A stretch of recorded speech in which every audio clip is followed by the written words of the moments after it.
की आज की खास खबर। अंतर्राष्ट्रीय मातृभाषा दिवस के अवसर पर शालाओं में विभिन्न कार्यक्रमों का किया गया आयोजन। मध्य प्रदेश शिवपुरी जिले में अंतर्राष्ट्रीय मातृभाषा दिवस के अवसर पर विकास खंड पहाड़ी की शालाओं में विभिन्न कार्यक्रमों का आयोजन किया गया। शिक्षक द्वारा बच्चों को क्षेत्रीय भाषा में कहानियां सुनाई, बच्चों ने भी कहानियां सुनाई और विभिन्न चित्रकलाओं का प्रदर्शन किया। शिवपुरी से कपिल ठाकर की खास रिपोर्ट। अंतर्राष्ट्रीय मातृभाषा दिवस की हार्दिक शुभकामनाएं। आज ये पूरे मध्य प्रदेश में इसको प्रत्येक शाला में मातृभाषा दिवस को मनाया जा रहा है और उसी कार्यक्रम में आज शासकीय एकीकृत माध्यमिक विद्यालय परीक्षा में भी इसका आयोजन किया जा रहा है। मातृभाषा एक ऐसी भाषा होती है जिसे हम आपस में बातचीत करते हैं और हम एक दूसरे की विचारों को और भावनाओं को आसानी से समझ जाते हैं। घर पर भी हम अपने माता पिता से, भाई बहन से, शिक्षकों से, अपने मित्रों से अपनी मातृभाषा में बात करते हैं तो जल्दी समझ जाते हैं। जैसे मुझे अंग्रेजी आती है और आपको नहीं आती है तो आप मेरी बात को नहीं समझ सकते, या मुझे संस्कृत नहीं आती है और इनको संस्कृत आती है और इन मुझसे संस्कृत में बात करेंगे तो मैं भी नहीं समझ पाऊंगा। लेकिन जब हम एक दूसरे की मातृभाषा, जो हमारी एक ही मातृभाषा है हिंदी है, जैसे हिंदी में बात करते हैं तो सब एक दूसरे के विचारों को समझ जाते हैं। तो हम ज़्यादा से ज़्यादा हिंदी का ही प्रयोग करें जिससे हम एक दूसरे की बातों को समझ सकें। अब मैं आपके सामने एक प्रसंग सुनाऊंगा, लेकिन आपको ध्यान से सुनना है क्योंकि मैं उसके आखिरी में आपसे कुछ प्रश्न पूछूंगा। समझ गए ना? देखिए, एक व्यक्ति था और उसने क्या किया, एक मेढक को एक बर्तन में डाल दिया। पानी उस बर्तन में था तो मेढक को क्या किया, उसने पानी में डाला। जब मेढक पानी पहुंच जाता है तो उसे बड़ा आराम मिलता है। वो सबसे ज्यादा आराम महसूस कहाँ करता है? पानी में। तो पानी जी बढ़िया, अब तो पानी में आराम करेंगे। थोड़ी देर बाद उसने क्या किया, उस व्यक्ति ने उस पानी को गर्म करना शुरू कर दिया।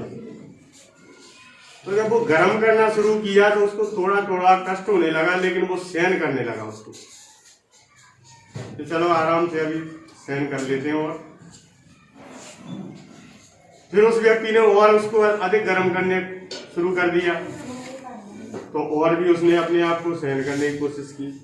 लेकिन जब पानी बहुत अधिक गर्म हो गया तब मेढक ने सोचा कि अब मुझे इस बर्तन से बाहर निकलना चाहिए। लेकिन उस समय तक वो अपनी पूरी शक्ति काय में लगा चुका था, अपने को गर्म पानी में डालने में, कि मैं पानी को कैसे सहन कर सकता हूँ। उसके अनुसार अपने आप को डालने में, अनुकूल बनाने में उसने अपनी शक्ति लगा दी। वो थक गया पूरी तरह। जब उसने उसमें से जंप करने की कोशिश की, कूदने की, बाहर निकलने की कोशिश की तो वो नहीं निकल पाया। जब वो उसमें से नहीं निकल पाया तो आपको पता है वो पानी इतना गर्म था, अब क्या हुआ मेढक का? कुछ करना है तो मन को मारे मत बैठो, जीवन में कुछ करना है तो मन को मारे मत बैठो। आगे आगे बढ़ना है तो हिम्मत हारे मत बैठो, आगे आगे बढ़ना है तो हिम्मत हारे मत बैठो। चलने वाला चलता है, बैठा पीछे रहता है। चलने वाला चलता है, बैठा पीछे रहता है। ठहरा पानी सड़ने लगता, बहता निर्मल होता है। ठहरा पानी सड़ने लगता, बहता पानी होता है। चलो कदम से कदम मिलाकर दूर किनारे मत बैठो, चलो कदम से कदम मिलाकर दूर किनारे मत बैठो। आगे आगे बढ़ना है तो हिम्मत हारे मत बैठो, आगे आगे बढ़ना है तो हिम्मत हारे मत बैठो। जीवन में कुछ करना है तो मन को मारे मत बैठो, जीवन में कुछ करना है तो मन को मारे मत बैठो। आगे आगे बढ़ना है तो हिम्मत हारे मत बैठो, आगे आगे बढ़ना है तो हिम्मत हारे मत बैठो। तेज दौड़ने वाला खरहा 2 पल चल कर हार गया, तेज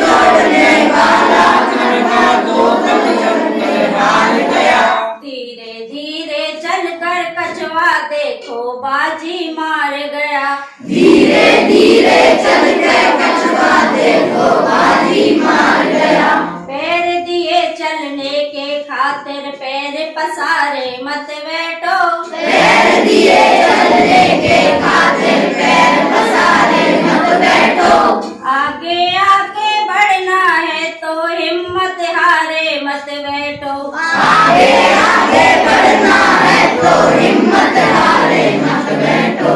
जीवन में कुछ करना है तो मन को मारे मत बैठो। जीवन में कुछ करना है तो मन को मारे मत बैठो। आगे आगे बढ़ना है तो हिम्मत हारे मत बैठो। अब आपको कृष्ण वर्मा एक कहानी सुनाएंगी, जोरदार तालियां।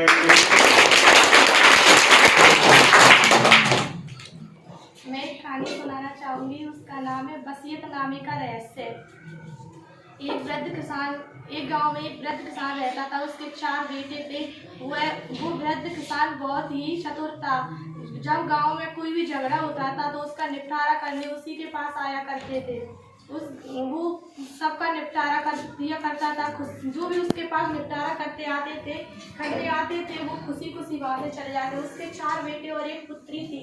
और जब वो मरा तब उसने अपनी सारी जायदाद सिर्फ 4 बेटों को नहीं करते हुए सिर्फ 3 बेटों के नाम की, और वो मर गया। उसके बाद उसके 3 बेटों ने यह देखा, 4 बेटों ने यह देखा तो सोचा कि ऐसा उसने क्यों किया। इससे पूरे गांव के लोग भी आश्चर्यचकित हो गए कि ऐसा क्यों किया उसने। और गांव वाले सोच रहे थे कि एक बेटा उसका सौतेला होगा और 3 बेटे उसके सगे होंगे, ऐसा उसने किया होगा। लेकिन कोई भी इस बात का निपटारा नहीं कर पाया। फिर वह 4 भाई और अपनी बहन को लेकर, कुछ गांव वालों को लेकर एक राजा के पास गए।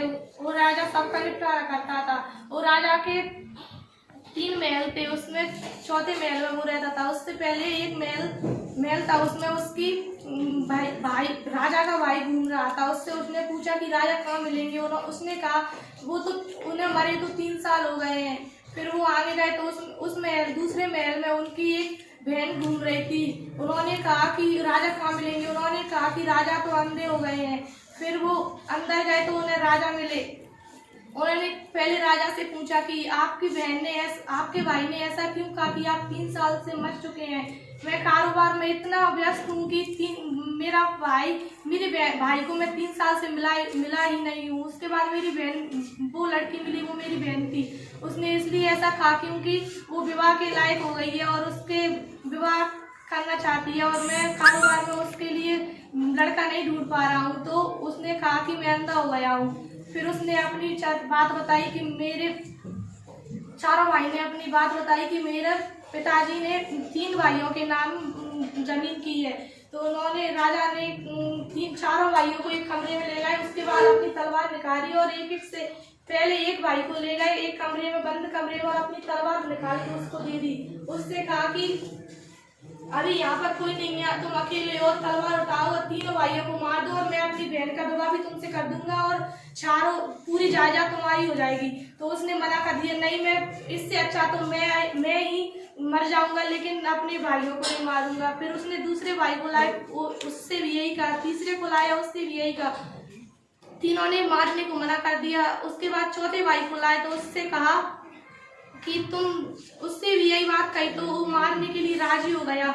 फिर राजा ने उसे कारोबार में बंद कर दिया। राजा समझ गया कि वो वृद्ध किसान ने 3 बेटों के नाम जायदाद क्योंकि वो एक बेटा था उसका सौतेला था और वो उसे भी परेशान करता था, इसलिए उसने 3 बेटों के नाम जायदाद की। उसके बाद उसने एक के साथ उससे 4 भाइयों के नाम, 3 भाइयों के नाम, 3 जमीन कर दी और उसमें डाल दिया कारखाने में, और उससे अपनी बहन का विवाह भी कर दिया। इस कहानी से हमें यह सीख मिलती है, हमें कभी भी लालच नहीं करना चाहिए। अरे बहुत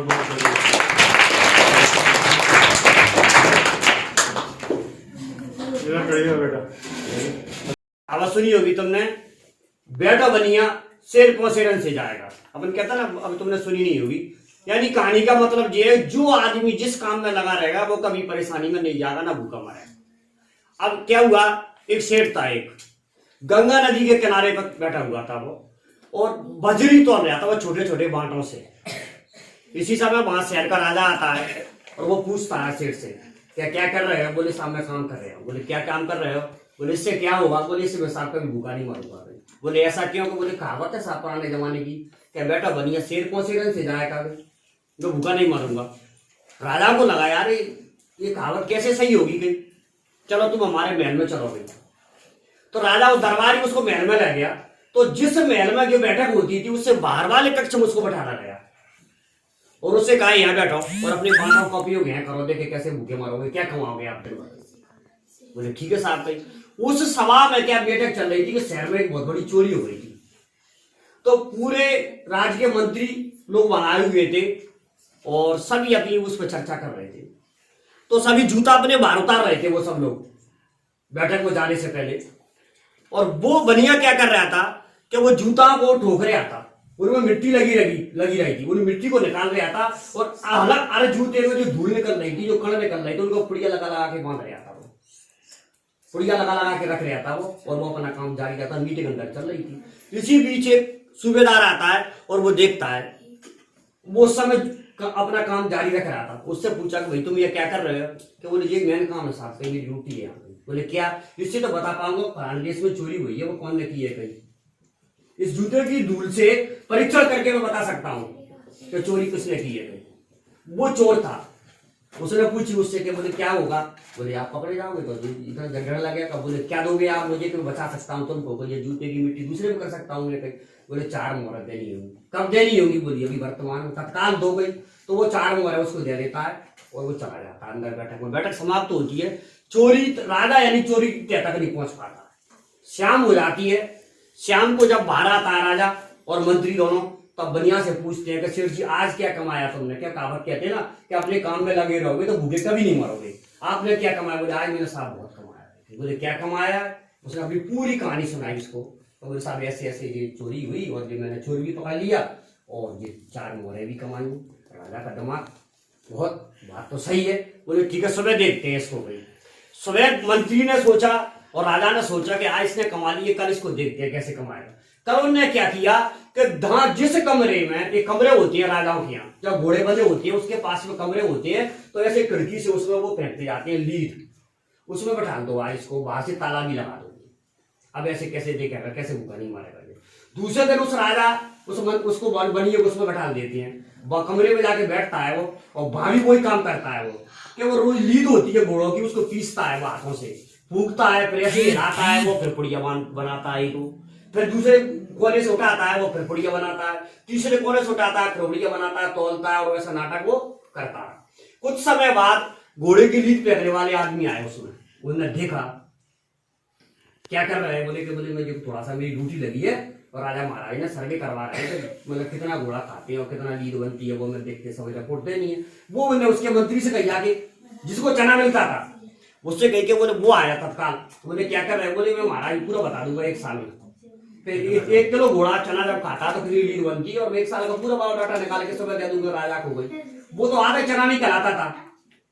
बन के बोले मैं तो पकड़ा जाऊंगा तो बहुत वसूली होगी मेरे ऊपर से। तो गई बोले कि नहीं। बोले महाराज कैसे बचोगे? बोले आप 10 मोहर दूंगा तत्काल ना, उतना रिकवरी निकलेगी आप। बोले तो आप पकड़े जाओगे। कब देनी है? बोले अभी देनी है। वो तत्काल गया और 10 मोहर ला के दे दी उसने, उसको पुड़िया उसको वापस कर दी। मैंने सुबह हुई, शाम को राजा जब मिल के आया, राजा ने पूछी भैया आज क्या कमाया सेठ जी तुमने? तो वही तो कहावत है कि बेटा बनिए सेठ पर से भूखा नहीं मरेगा। आज क्या कमाया? बोले आज मैंने भी साहब बहुत कमाया है। बहुत कमाया भी है और असलियत भी देखी है कि आप जो दाना देती है घोड़ों के लिए कितना दाना खाते हैं, वो भी असलियत देखिए। तो इस प्रकार से अपन कहानी से ये सीखते हैं कि आज जो किताब की जो पेज आप पलटते रहोगे आप तो कोई ना कोई चीज याद होगी। आप जो भी काम कर रहे हो, खेत पे किसान जाएगा, अगर वो मेड़ के किनारे खड़ा होगा, कोई एक दनका उठाएगा, कोई चीज उठाएगा, वो तो वो बड़ी परेशानी है। इसलिए अपन किताब लाएं, स्कूल आए, कोई ना कोई काम करते रहेंगे तो कभी भी परेशानी में नहीं जाएंगे, कोई चीज याद होती है। ये सीख मिलती है अपन कहानी से।